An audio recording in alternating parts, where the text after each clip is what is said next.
So what's up mga boy, ito pa nagbabalik na naman sa panibagong Minecraft video. At ito nga po pala ay tungkol na naman sa Ponestay Survival Let's Play. At ito nga po pala ay episode 5. At ito na po pala ay the final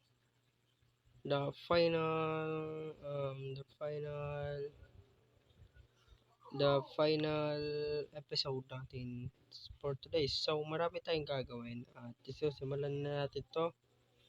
At siyempre ito muna yung first thing first na tatanggalin natin, no, sa mga kalokohan na pinaggagawa ko kanina. Kasi pa lang sa dalawa tatlo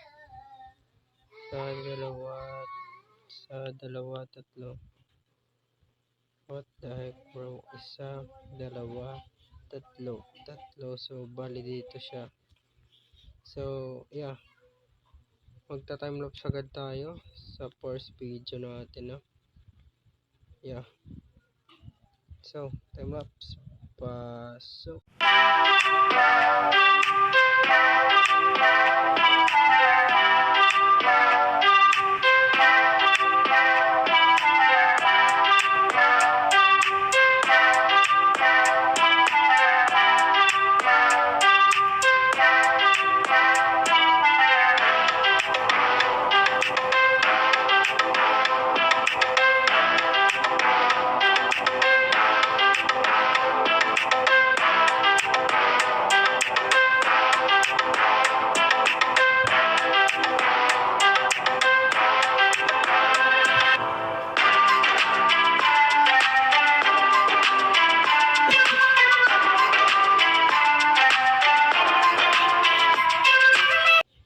Ay, kala ko pink chip.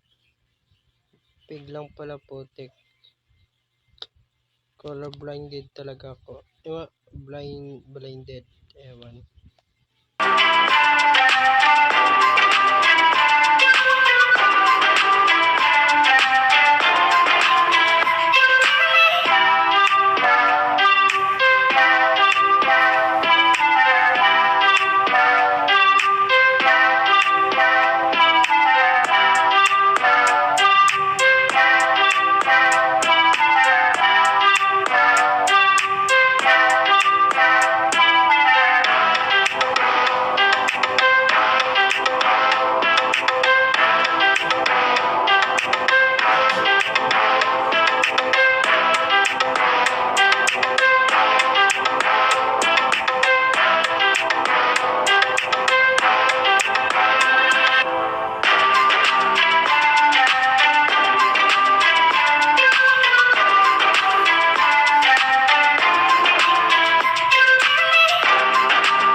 transition of my life, guys. Umangas na na transition. Shush, sobrang angas na, diba? Angas men. So, yeah. Ganito siya, guys. Ganito siya kaganda sa labas. At wala pa tayong bobong kasi magpaplano pa tayo, diba? Halangan pa naman na di natin planuhin, diba? Siyempre, kailangan natin magplano, no? Yeah. At sa mga nagtatanong kung ano ilalagay ko dun, ang trading hall lang naman ilalagay ko dun, moment. At ganito din, tapos na din. Tapos na din tayo, mga men. At napakaganda niya, mga men. Napakaangas at ginugugolan ko talaga ng malaking oras. At ganito siya sa likod. Proud naman ako. Siyempre, no, kailangan natin proud sa ating sariling ginawa. At dito tayo magbubuild ng, alam nyo na, basta alam nyo na, nasasabihin, kasi alam nyo na. Yeah. Nag-build din ako ng simple, para pangdagdag lang naman sa design ng ating base. And I don't know kung anong caption dito. At yeah, sign na din natin yung ating portal because it is the gravity of the earth, diba? Yeah, tama, pasok.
Ito na po nagtatapos ang ating Minecraft video at kung nag-enjoy kayo, maaari po ba kayong mag-iwan ng subscribe at like